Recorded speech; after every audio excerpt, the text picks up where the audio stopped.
በርካታ ኤርትራውያንን አሰረች። ሰላም የኢትዮ ፎከስ ቤተሰቦች የዕለቱን መረጃ ይዘን ቀርበናል። አብራችሁን ቆዩ። ለኤርትራ ሉዓላዊነት መከበርና ለቀይ ባህር ደህንነት መጠበቅ ከኤርትራ ጎን ተሰልፈን ማንኛውንም መስዋዕትነት ለመክፈል ዝግጁነታችንን እናረጋግጣለን የሚል መፈክር ይዛ ፕሬዝዳንት ኢሳያስ አፈወርቂን በፈርዖን ቤተመንግስት ደጋግማ ስትጋብዝ የከረመችው ግብጽ ዓለምን ባስገረመ ፍጥነት ተገልብጣ በግብጽ ውስጥ የሚኖሩ ኤርትራውያንን ማሰርና ከሀገሯ ማባረር ጀመረች። ኢትዮጵያን የጋራ ጥላት አድርገው የወረት ፍቅር የመሰረቱት ሁለቱ ሀገራት እስካሁን በመካከላቸው የተፈጠረውን ችግር ምን እንደሆነ እንኳን በይፋ ባልተገለጸ ሁኔታ ግብጽ በአገሯ የሚገኙ ኤርትራውያንን እያሳደደች ማሰርና ከሀገር ማባረር መጀመሯ ታውቋል።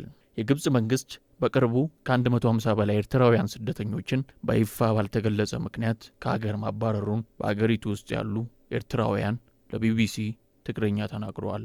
ይህ እርምጃ የተወሰደው ኤርትራውያኑ በብዛት ከሚኖሩበት የካይሮ ከተማ አካባቢ እንዲወጡ ተደርጎ በተለያዩ እስር ቤቶች ውስጥ ለወራት ከታሰሩ በኋላ መሆኑን በግብጽ የሚኖረው ለደህንነቱ ሲባል ስሙ የተቀየረው ኤርትራዊ አድል ተናግሯል።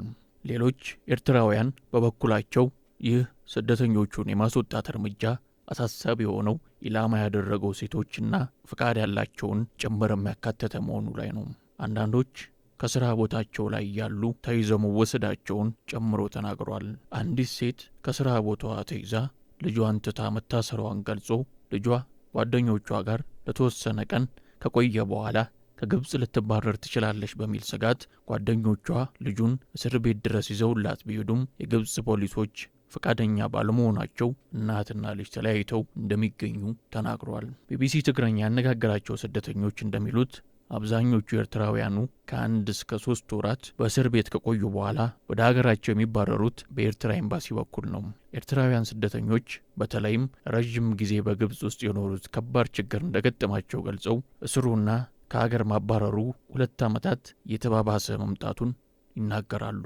ለደህንነቱ ሲባል ስሙ የተቀየረውና ግብጽ ውስጥ ለረጅም ዓመታት የኖረው ሸምድሃን የተባለ ኤርትራዊ እንደሚለው በተለይ ሱዳን ውስጥ የተፈጠረውን ቀውስ ተከትሎ በርካታ ስደተኞች ወደ ግብጽ መግባታቸው ሁኔታውን አስቸጋሪ አድርጎታል።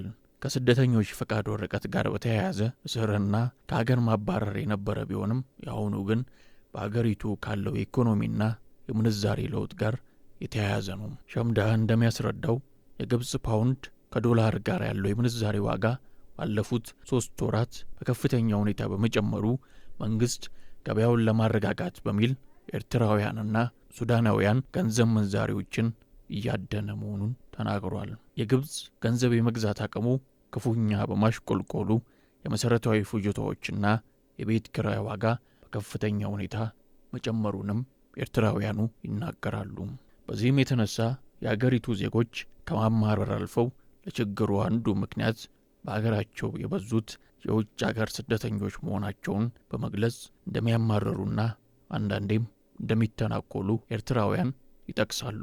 በተጨማሪም ግብጻውያን ኤርትራውያን ስደተኞች ላይ የሚያሰሙት ቅሬታ ከሀገሬው በተለየ የሚከተሉት ያለባበስ ዘይቤ፣ አልኮል መጠጥና ጻም መሆኑን ካይሮ ውስጥ የሚገኙ ኤርትራውያን ለቢቢሲ ትግርኛ ተናግረዋል። በአንድ ወቅት በኤርትራውያንና በግብጻውያን መካከል የቡድን ጸብ አጋጥሞ የነበረ ሲሆን በጉዳዩ ውስጥም በካይሮ የሚገኘው የኤርትራ ኤምባሲ ገብቶ ከሀገሪቱ የጸጥታ ኃይል ጋር በመሆን ስምምነት መፈጠሩን ስደተኞች ያስታውሳሉ። ኤርትራውያን ስደተኞችን ከግብጽ በግዳጅ ወደ ሀገራቸው የመመለሱ እርምጃ በርካታ ኤርትራውያን ዘንድ ስጋትን የፈጠረ ሲሆን ይህም ካይሮ በሚገኘው የኤርትራ ኤምባሲ እውቅና እንደሚካሄድ እድሉ ባለፉት ወራት ቢያንስ 150 ያህል ኤርትራውያን ከግብጽ ወደ ሀገራቸው የተባረሩ ሲሆን ይህም በአገሪቱ ውስጥ ካሉ የስደተኛ ማህበረሰቦች ሁሉ ከፍተኛው ቁጥር መሆኑን ኤርትራውያኑ ራሳቸው ገልጸዋል።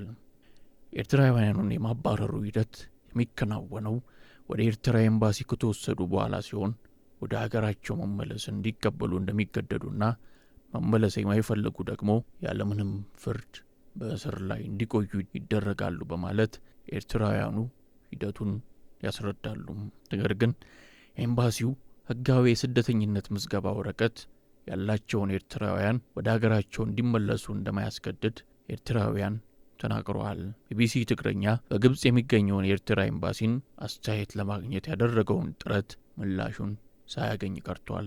ከግብጽ የተባረሩት ኤርትራውያን አገራቸው ሲደርሱ ምንም ችግር ሳያጋጥማቸው ወደ ቤታቸው እንደሚሄዱ የተነገረ ሲሆን አብዛኞቹ ግን ዳግም በሱዳን ውስጥ ወይም በኢትዮጵያ በኩል ተመልሰው ወደ ስደት እንደሚያቀኑ ራሳቸው ኤርትራውያኑ ገልጸዋል።